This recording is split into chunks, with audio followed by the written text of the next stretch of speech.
Buxoro shahridagi Universal sport majmuasida O'zbekiston aralash jang san'ati assotsiatsiyasining Buxoro viloyati bo'yicha yig'ilishi bo'lib o'tdi. Tadbirga viloyat ichki ishlar boshlig'i raislik qildi. Yig'ilishda viloyat ichki ishlar boshlig'ining o'rinbosari, viloyat sport boshqarmasi vakillari, aralash jang san'ati bo'yicha murabbiylar hamda mazkur sport turida yuqori natijaga erishgan sport ustalari ishtirok etishdi. Kun tartibida O'zbekiston aralash jang san'ati assotsiatsiyasining Buxoro viloyati bo'limi raisini saylash, sportni ommalashtirish, yoshlarni sog'lom turmush tarziga jalb etish va aralash jang san'atini rivojlantirish masalalari muhokama etildi. Yig'ilishda O'zbekiston aralash jang san'ati assotsiatsiyasi raisi lavozimiga Ichki ishlar vaziri general-leytenant Aziz Anvarovich Tashpo'latov nomzodi tasdiqlanganligi ma'lum qilinib, bunday tayinlov sport sohasida, xususan aralash jang san'atini yangi bosqichga olib chiqish, yoshlar o'rtasida ushbu sport turini keng targ'ib etish hamda jismoniy tayyorgarlikni kuchaytirish borasida muhim turtki bo'lishi kutilayotganligi mamnuniyat bilan tilga olindi. Yig'ilishda Buxoro viloyati bo'yicha assotsiatsiya raisi etib Buxoro viloyati ichki ishlar boshlig'i polkovnik Ikromjon Tursunovning nomzodi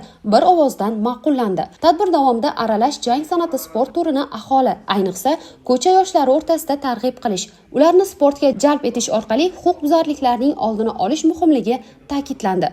Yoshlar o'rtasida sog'lom raqobat muhitini shakllantirish, sportni ularning kundalik hayot tarziga aylantirish bo'yicha tavsiyalar berildi. Shuningdek, yig'ilishda raisning birinchi o'rinbosari lavozimiga boshqarma boshlig'ining birinchi o'rinbosari hamda Amir Temur Fighting Club rahbari Muzaffar Rajabovning ijrochi direktor lavozimiga tayinlanganligi o'qib eshittirildi. Shu bilan birga hozirda viloyat bo'yicha 12 nafar murabbiy tomonidan 159 nafar sportchi muntazam shug'ullanib kelayotganligi, ular yetarli natija ko'rsatib, nufuzli musobaqalarga tayyorlanayotgan bo'lsa ham, biroq viloyat miqyosida bu ko'rsatkichlarni yanada oshirish zarurligi ta'kidlandi. Yig'ilishda sportchilarni muntazam mashg'ulotlar bilan band qilish, Dinamo sport kompleksida zarur sharoitlar yaratish, sport zallari va anjomlarni zamonaviy talablarga moslashtirish, shuningdek, aralash jang san'ati bo'yicha viloyat, tuman va respublika miqyosidagi musobaqalarni muntazam o'tkazish yuzasidan mas'ullarga aniq topshiriqlar berildi. Yoshlarni sport bilan shug'ullanish uchun rag'batlantirish, ularni vatanparvarlik va sog'lom raqobat ruhida tarbiyalash,